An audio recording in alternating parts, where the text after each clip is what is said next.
Assalamualaikum warahmatullahi wabarakatuh. Perkenalkan, saya Apriliani dengan NIM 23086013. Di sini saya akan mempresentasikan materi tentang pembebanan latihan dalam mata kuliah pengantar ilmu melatih.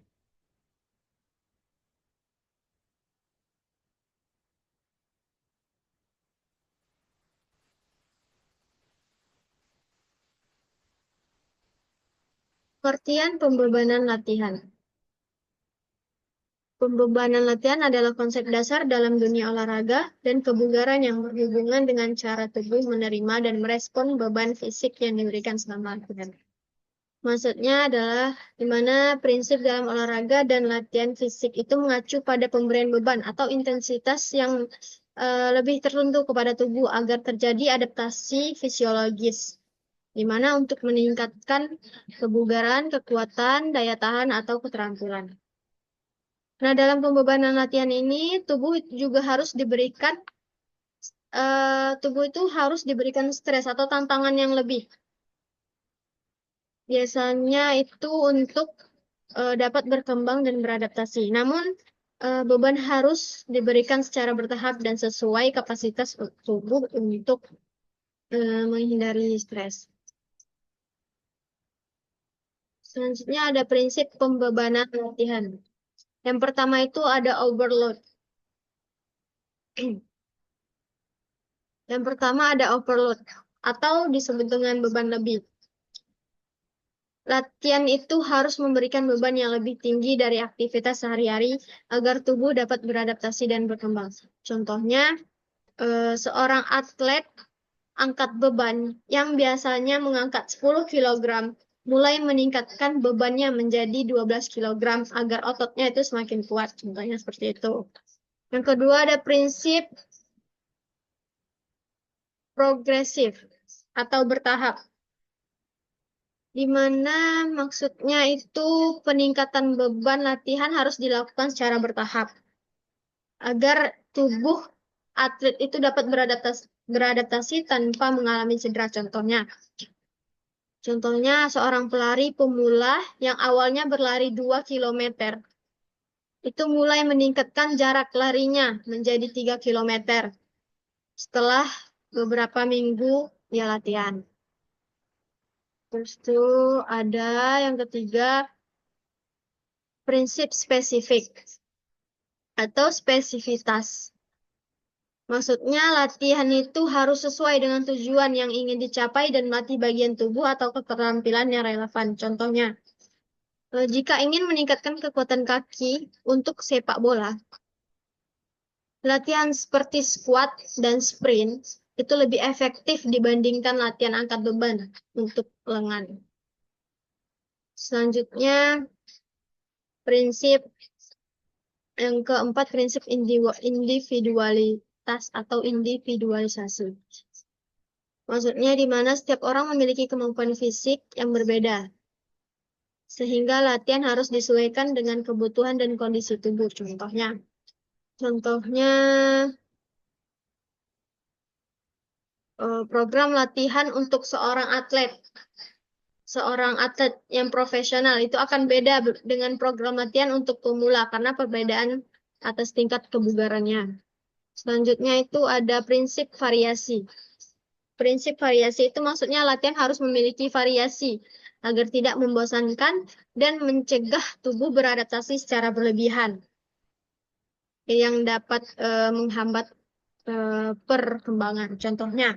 Contohnya seorang atlet yang ingin meningkatkan daya tahan kardiovaskularnya, ia bisa mengganti rutinitas lari dengan bersepeda atau mungkin berenang agar lebih menantang dan tidak itu-itu saja, tidak monoton. Yang keenam itu ada prinsip pemulihan atau recovery. Maksudnya tubuh itu membutuhkan waktu istirahat setelah latihan untuk memperbaiki jaringan otot dan mengoptimalkan perkembangan fisik. Contohnya, hmm, contohnya seorang binaragawan itu tidak boleh melatih otot yang sama setiap hari. Jika hari ini melatih otot dada, maka esok harinya ia bisa melatih otot kaki atau mungkin bisa dengan sambil mengambil hari istirahatnya. Terus tuh yang ketujuh itu ada prinsip prinsip reversibilitas, di mana prinsip reversibilitas itu jika latihan dihentikan atau dikurangi intensitasnya secara gratis, maka kebugaran itu maka kebugaran dan kekuatan yang sudah diperoleh itu juga akan ikut menurun. Contohnya, seorang atlet yang berhenti latihan selama sebulan itu akan mengalami penurunan kebugaran dan staminanya dibandingkan saat ia berlatih secara rutin. Selanjutnya itu ada prinsip kontinuitas atau konsisten, di mana latihan itu harus dilakukan secara konsisten dan berkelanjutan untuk mencapai hasil dia yang optimal, hasil atlet itu yang optimal.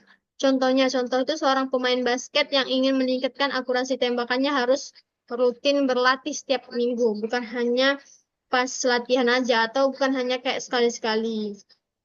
Dia harus konsisten untuk bisa pas dengan dia penembakannya. Terus tuh selanjutnya ada metode pembebanan latihan. Metode pembebanan latihan itu yang metode pembebanan latihan itu yang pertama ada kontinu.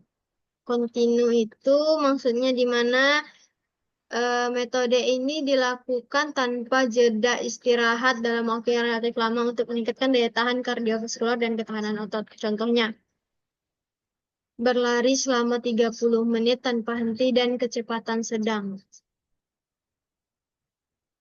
Juga bisa bersepeda jauh dan juga bisa berenang selama 20 menit untuk meningkatkan daya tahan tubuhnya.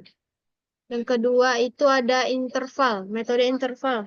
Itu maksudnya latihan itu terdiri dari periode kerja atau latihan intensitas tinggi yang diselingi dengan periode istirahat aktif dan pasif. Contohnya, seorang pemain bola itu berlari cepat selama 40 meter. Setelah itu dia berjalan santai sebelum mengulang sprint tadi. Jadi melakukan latihan intensitas tinggi. Yang ketiga itu sirkuit. Sirkuit itu latihan terdiri dari beberapa jenis latihan yang dilakukan dalam satu rangkaian. Dengan jeda istirahat minimal di antara setiap latihannya. Contohnya, push up 30 detik, squat 30 detik, jumping jack 30 detik, plank 30 detik, lalu istirahat singkat belum mengulang. Kembali lagi. Selanjutnya, latihan beban. Latihan beban itu menggunakan beban eksternal, kayak barbel, mesin gym, di mana itu untuk meningkatkan kekuatan dan massa otot. Contohnya, seorang atlet angkat besi melakukan latihan dengan dumbbell 10 kg, lalu ia meningkatkan beban secara bertahap. Selanjutnya ada metode pilometrik. Pilometrik itu bertujuan untuk meningkatkan daya ledak otot melalui gerakan eksplosif seperti lompatan dan sprint. Contohnya, pemain voli itu melakukan latihan squat jump untuk meningkatkan tinggi lompatan saat melakukan smash. Dan yang keenam itu ada repetisi maksimum. Repetisi maksimum itu dilakukan dengan mengangkat beban maksimal yang bisa dilakukan dalam jumlah repetisi tertentu. Itu untuk meningkatkan kekuatan dan hipertrofi otot. Contohnya, seorang atlet mengangkat 100 kg sebanyak 3 repetisi. Nah, untuk meningkatkan kekuatan maksimalnya. Dan terakhir itu ada metode fartlek. Metode fartlek ini mengombinasikan kecepatan tinggi dan rendah secara acak untuk meningkatkan daya tahan dan kecepatan. Contohnya, pemain sepak bola itu melakukan latihan dan pola lari cepat, berjalan, lalu sprint mengikuti kondisi permainan. Jadi, simpulannya setiap metode itu memiliki tujuan dan manfaat yang berbeda. Dimana kalau yang kontinu tadi itu untuk daya tahan dan waktu jangka panjang. Interval itu meningkatkan kecepatan dan daya tahan. Kalau sirkuit itu untuk kebugaran total. Kalau latihan beban itu untuk kekuatan otot. Kalau pliometrik itu untuk kecepatan dan daya ledak. Kalau heart rate itu untuk kombinasi dan stamina tuh. Untuk kombinasi stamina dan kecepatannya. Mungkin itu saja yang dapat saya presentasikan. Saya akhiri. Wassalamualaikum warahmatullahi wabarakatuh.